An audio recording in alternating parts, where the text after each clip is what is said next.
Feedback that builds hope.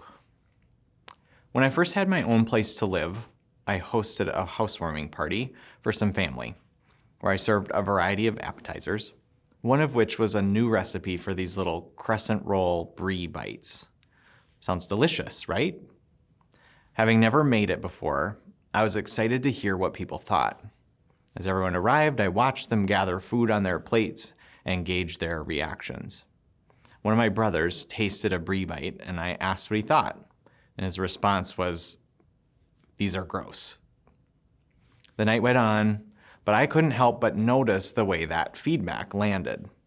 The fact that it was a subjective opinion and didn't include any ideas for improvement made it really difficult to do anything with.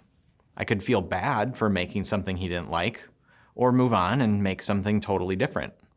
There was no hope for the brie bites in this particular case.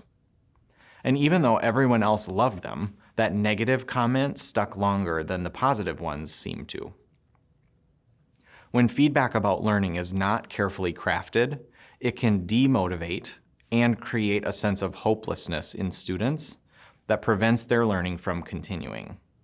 On the other hand, if feedback includes some key considerations, teachers can actually use it to create hope in students that motivates them and actually speeds up their learning. The kind of feedback teachers give is related to the purpose of the assessment. When giving formative feedback, it's most motivating to students when that feedback is descriptive rather than a score.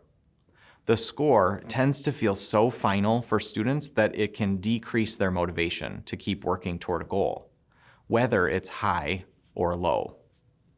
Deficiency-based feedback is also detrimental to motivation. Only seeing what's wrong makes it hard for students to have hope they can improve.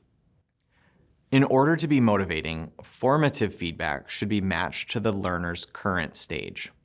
If it's too sophisticated, learners can feel hopeless. If it's too basic, learners won't be challenged enough to keep growing.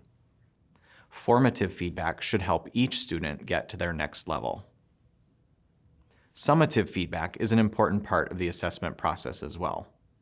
Grades must be accurate representations of students' performance compared to the standards.